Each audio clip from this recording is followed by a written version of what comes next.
Assalamualaikum dan selamat sejahtera. Saya Nur Amirah Husna binti Irwan Syam. 大家好，我是 Elvis。 Hello, my name is Nur Zahra Sofia binti Syarif Fahimi. Dan kami dari kumpulan Hazel. Kumpulan kami telah dibimbing oleh seorang guru yang sangat berpengalaman, iaitu Puan Zahia.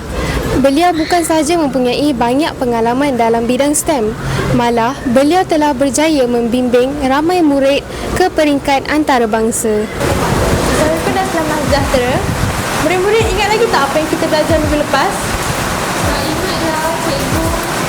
Okey, minggu lepas kita belajar mengenai tumbuhan sukulen. Tumbuhan sukulen mempunyai daun dan batang yang tebal untuk menyimpan air.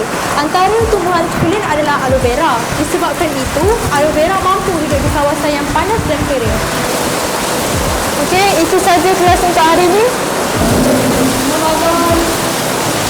Terima kasih, cikgu.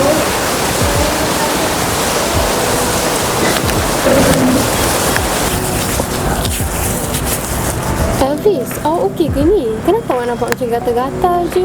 Oh, saya guna wet wipes ni. Lepas tu saya rasa gatal-gatal. Hayo.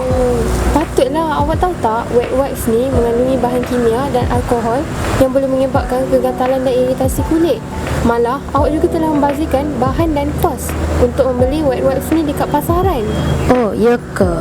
How do we solve this problem?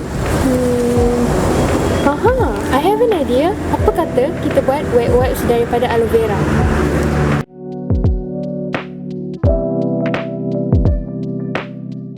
Tada! Inilah aloe vera wipes kita. Memperkenalkan aloe vera wipes, inovasi tisu basah yang mesra alam. Ia berfungsi 3 dalam 1. Membersih, melembab dan menenangkan kulit yang lembut. Aloe vera wipes ini bukan sekadar sebuah produk. Produk kami telah digariskan dengan 3 objektif utama, iaitu SMM. Pertama, selamat. Produk kami telah menggunakan 100% formula organik. Kedua, mesra kulit. Aloe vera wipes ini sesuai dengan semua jenis kulit, termasuk kulit sensitif. Akhir sekali, murah. Kami telah menetapkan harga produk yang mampu milik bagi semua pengguna. Cara buat baby wipes senang je. Mula-mula, hancurkan aloe vera. Lepas tu, rendam baby wipes dalam aloe vera. Seterusnya, balutkan baby wipes dengan aluminium foil dan letakkan dalam ziplock bag. Kemudian, letakkan ziplock bag dalam peti ais untuk 1 malam. Akhir sekali, buka aluminium foil dan sapukan essential oil lavender atau peppermint yang dicampur minyak kelapa darah.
Berdasarkan kajian yang telah dijalankan oleh kumpulan kami, rata-rata responden memberikan maklum balas yang positif. Sebanyak 81.3% responden menyatakan bahawa mereka mempunyai masalah dari segi membersihkan muka dan badan dengan menggunakan air yang bersih.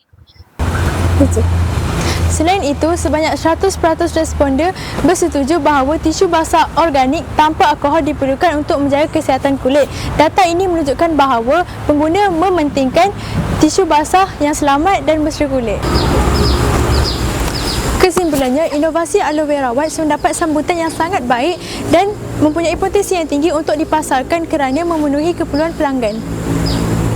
Kesimpulannya, inovasi aloe vera wipes dapat membantu menjaga kebersihan dan kesihatan kulit pengguna dengan menggunakan sumber asli yang lebih selamat.